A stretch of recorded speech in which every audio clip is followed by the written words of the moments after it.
it's rare to find female economists, one, and then female economists who also go fishing. But I have found two of them here at Camp Kotok in Maine. Amy Cutts, chief economist with Equifax, Megan Green, chief economist with John Hancock. Great to have you guys here. So what are the numbers telling us? We got jobs numbers recently that were very surprising.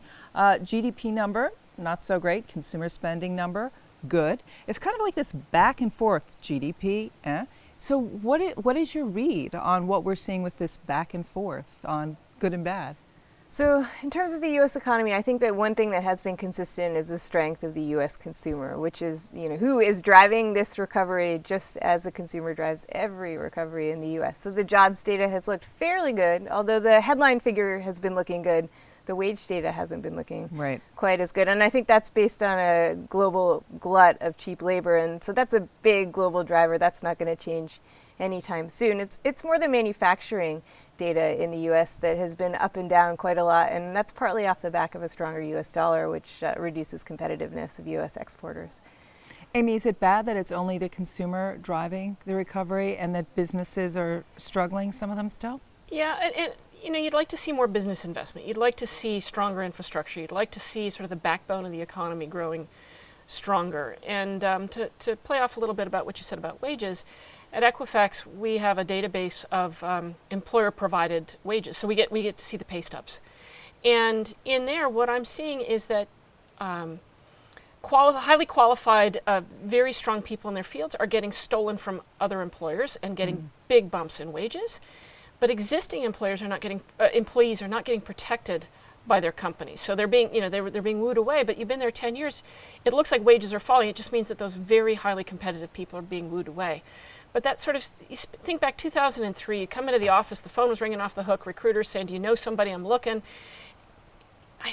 Nobody's calling. I'm not seeing the LinkedIn messages and all of that. So it really feels to me like this economy is growing, but it's like this giant cargo plane that can barely get off the ground, and it's still laboring to get some altitude. And so all the numbers are going in the right direction. God forbid it goes the wrong direction from that. But that's, in this back of the wages and things, this investment that's not happening, this drive of innovation that, we see it in Facebook and things, but we're not seeing it in this truly innovative flip in the economy. I think that's a great point, and Megan, maybe you can weigh on this as well. It strikes me that I still know personally a lot of people left behind in the economy, people that never fully recovered after the financial crisis. The wage story is part of it. Maybe people are hanging on to a job and maybe their wages go up 1%, 2%, 3%, and that is celebratory when you look at the data. But why are people in some cases still being left behind or left out of a recovery if they're not in the three ideal fields? Yeah. So I think the answer is twofold. First, we're adding most of our jobs in low wage, low hour sectors. So if we're adding all our jobs kind of at or slightly above minimum wage, then people aren't getting much of a wage bump. The second reason, I think, is that we have central banks stepping in, trying to avoid the natural repricing that happens in business cycles.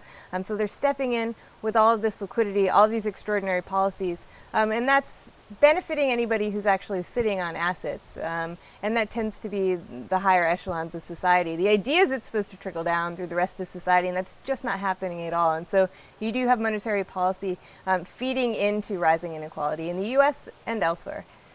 Rising inequality has been an issue that obviously has come up during the political campaign. So I want to ask you a question, not entirely related to politics, but Amy, what is the number one most important economic item that should be on whoever the next president's agenda is? What's the most important thing that can be done to really grow the economy? So to me, the simple answer is student loans, but I don't want to think about it in the sort of Bernie Hillary projection, but the concept that only college is valuable and the rest of it is not valuable. I mean, if you've ever had a master plumber come to your house, one, you want them to do it right, and two, there are not very many of them, so they can demand a high wage. And so to think about where we might be investing our labor training resources, we don't need more people going to college in degrees that are not being sought by business people, right? So really business quality training and real skills needed in the economy. So when I think about that, the student loans and the push we made towards college has burdened a tremendous number of people with debt that's unproductive. And investment in human capital is only worthwhile if that capital is actually productive. And so I think there's a tremendous mismatch there. And then a second thing is that all the rewards are going to capital. Corporate profits and shareholders are doing very, very well in this economy. That kind of contributes to this inequality aspect of it because labor isn't getting their piece of that. And again, part of that is the ability to demand that wage, the competitive aspect. And Megan, your thought on like number one economic priority, like day two, this is what should be done. So the number one issue I'd be looking at is trade, actually. But it's not because I think that the candidates have such great trade policies. It's quite the opposite. I'm actually really worried about trade. The next president will have very little executive power over anything, actually. But trade is one thing that the president will have power over. And neither one of our candidates is particularly in favor of free trade. They both have different views on them. But I think if we do get tipped into the kind of protectionism that some of our candidates have suggested, and we may not, but if we do, then we could be tipped into recession. Megan, Amy, it's been great chatting with you and getting your assessment of the economy. Really, really appreciate your time. Thanks for Thank you having for us. Thanks. It's great here, isn't it? Yeah.